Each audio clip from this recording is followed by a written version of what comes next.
देखिए, जिस तरह ये सवाल पूछा गया है और जैसे इसका आमतौर पर उत्तर दिया जाता है, उससे लोग सोचते हैं कि नकारात्मक और सकारात्मक विचार जैसा कुछ होता है। वे नकारात्मक विचारों को हटाकर सिर्फ सकारात्मक विचार रखना चाहते हैं। ऐसे लोगों से मैं बस 10-15 सेकंड का एक प्रयोग करने को कहूंगा। वे जबरदस्ती अपने मन से एक विचार हटाएं, जैसे अगले 10 सेकंड तक बंदर के बारे में मत सोचिए। बंदर का विचार न करने की कोशिश करें। आप देखेंगे कि आप बंदरों से भरे हुए हैं। तो मैं कह रहा हूं कि यह आपके मन का स्वभाव है, क्योंकि इस मन में तीनों पेडल रेस बढ़ाने वाले हैं। ब्रेक या क्लच नहीं है। आप जो भी दबाएंगे ये और तेज भागेगा। ऐसे मन के होते हुए नैतिक और धार्मिक शिक्षकों ने सिखाया है कि बुरी चीजों के बारे में मत सोचो। तब से वे हमेशा यही करने लगे। आप मन को ऐसे बिल्कुल नहीं संभाल सकते। इसके लिए आत्मज्ञान जरूरी नहीं है। अगर आप 2 मिनट आंखें बंद करें तो आप जान जाएंगे कि आप इस मन के साथ कोई जबरदस्ती नहीं कर सकते। तो मैं बुरे विचार हटाना चाहता हूँ, इस दिशा में कभी मत जाइए, क्योंकि आप जो हटाना चाहेंगे वो आपका गुण बन जाएगा। वो हमेशा हावी रहेगा। तो मुझे क्या करना चाहिए? बात यह है कि मन की बुनियादी प्रक्रिया को समझे बिना, क्योंकि हमारा मन, इंसानी मन, धरती का सबसे जटिल कंप्यूटर है। सभी सुपर कंप्यूटर्स भी इसी से निकले हैं।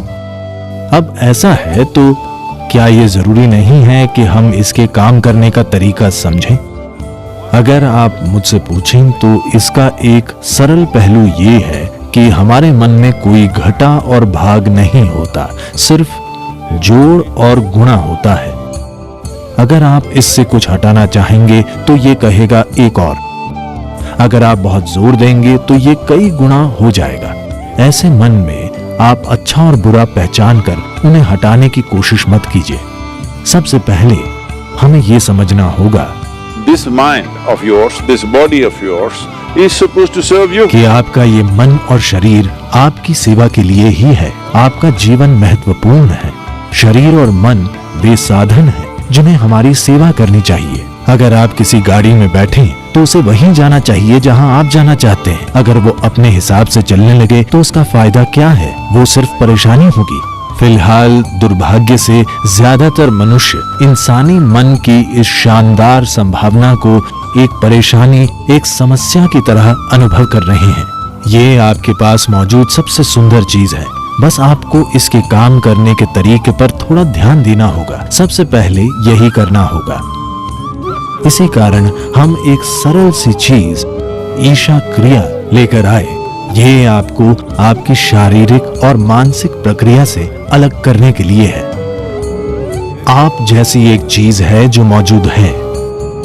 ये आपके सभी विचारों और भावनाओं और शारीरिक प्रक्रियाओं का जोड़ नहीं है। आप इन सब से परे हैं। अगर आप अपनी आंखें बंद कर लें तो कुछ नहीं दिखता, पर आप मौजूद होते हैं। आप अपनी आंखों की खिड़की से बाहर देखते हैं, पर आंखें बंद कर लेने पर आपका अस्तित्व खो नहीं जाता। आपका अस्तित्व तब भी होता है। तो अपने विचारों और भावनाओं से परे भी आप मौजूद हैं। So that you, the life that you are, this has to come into your experience. तो जो जीवन आप हैं उसका अनुभव करने की जरूरत है। ऐसा क्यों है कि अपने होने के सबसे महत्वपूर्ण पहलू को आप अपने अनुभव में नहीं आने दे रहे?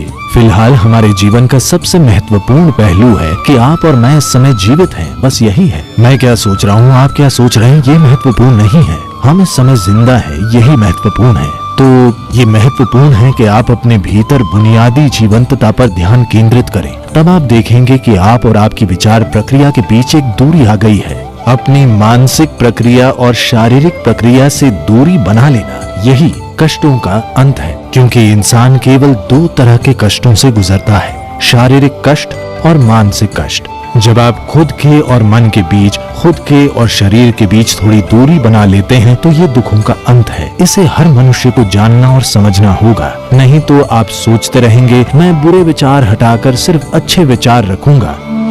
मेरी शुभकामनाएं, पर यह नहीं हो पाएगा। 100% ये काम नहीं करने वाला, क्योंकि कोई विचार हटा नहीं सकता। उन्हें कुछ समय तक टाला जा सकता है। तो जब बुरे विचार आते हैं आप कहें राम राम शिव शिव जो भी आप कहें, पर ये सिर्फ उनसे बचना हुआ, वो चले नहीं जाते। जिस पल आप उन्हें रोकते हैं वे बड़ी ताकत से फिर आएंगे, वरना वे आपके सपनों में वापस आ जाएंगे। तो ये बहुत महत्वपूर्ण है। सबसे पहले आपको समझना होगा कि आपका गुस्सा, नाराजगी, आपका जो डर है, जो भी नकारात्मकता आप पैदा करते हैं, आमतौर पर नाराजगी और गुस्सा हमेशा किसी दूसरे की ओर होते हैं।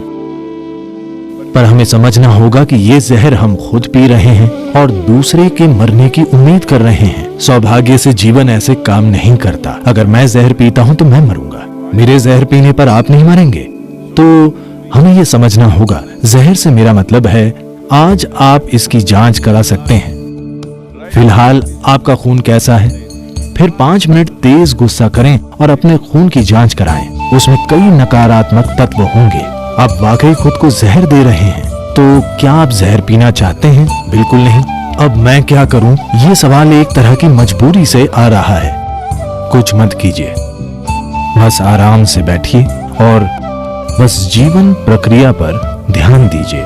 शायद आपके दिल की धड़कन या आपकी सांस, शायद जीवित होने की अनुभूति, आप कितने संवेदनशील या बोध पाने की काबिलियत रखते हैं, उसी के हिसाब से कुछ चीजें, शरीर की कोई संवेदना, आपकी सांसें, दिल की धड़कन या कुछ और, कुछ ऐसा लें जो आपको जीवन का संकेत देता हो। बस उस पर कुछ समय तक ध्यान दीजिए। धीरे धीरे आप देखेंगे कि आप और आपने जो इकट्ठा किया है उनमें एक दूरी आ गई है। इकट्ठा की गई चीजें हैं आपकी शारीरिक प्रक्रिया और मानसिक संभावना या फिर मानसिक अस्त व्यवस्था।